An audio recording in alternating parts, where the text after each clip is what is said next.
Shalom, bien-aimés dans le Seigneur, peuple de Dieu. Encore une fois, nous passons dans cette tranche parole de vie. Ce matin, nous voulons vous exhorter dans le livre de Marc, au chapitre 15, et à partir du verset 21. La Bible dit, ils forcèrent à porter la croix de Jésus, un passant qui revenait des champs. Simon de Cyrène, père d'Alexandre et de Rufus, et ils conduisirent Jésus au lieu nommé Golgotha, ce qui signifie lieu de crâne. Ils donnèrent à boire du vin mêlé de myrrhe, mais ils ne le prirent pas. Ils le crucifièrent et se partagèrent ses vêtements en tirant au sort pour voir ce que chacun aurait.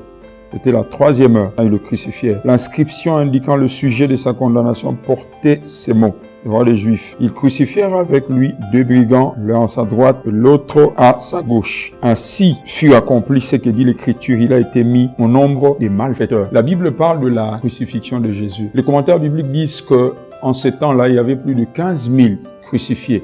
Mais il y a 2 choses qui ont fait que la crucifixion de Jésus soit spéciale.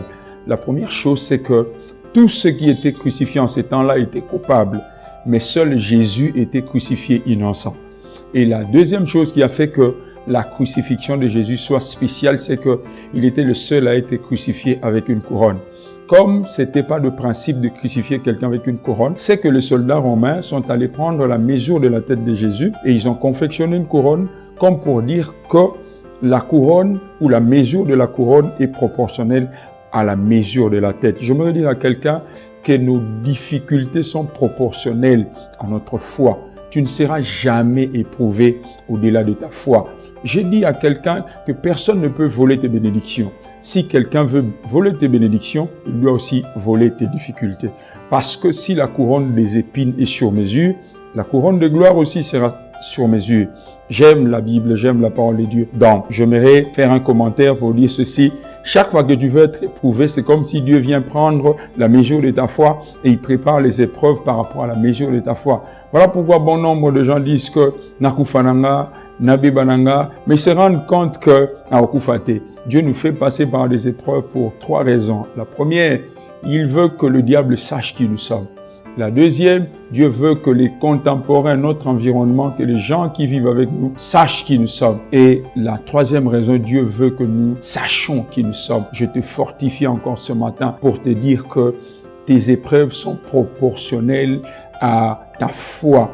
Et j'aimerais t'exhorter encore, te dire, là où tu es mort, c'est là où tu ressusciteras. Jésus-Christ a été crucifié à Jérusalem et il devait être ressuscité à Jérusalem. Ne quitte pas là où on se moque de toi. Ne quitte pas là où on te calomnie. Ne quitte pas là où on te méprise. Car à place aux autres, Sony. Car à place Nzambe bako sekusayo.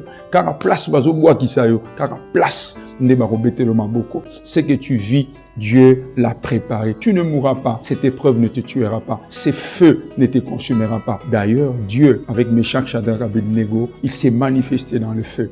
Que Dieu te bénisse. J'aimerais prier pour toi. J'aimerais te fortifier ce matin dans la prière. Prie avec moi.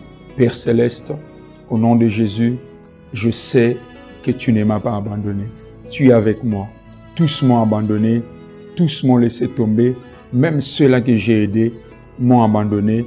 Apparemment, je suis resté seul, mais en réalité, je ne suis pas seul. Que Dieu te bénisse. Je prophétise sur toi dans les heures qui viennent. Tu vivras ta résurrection.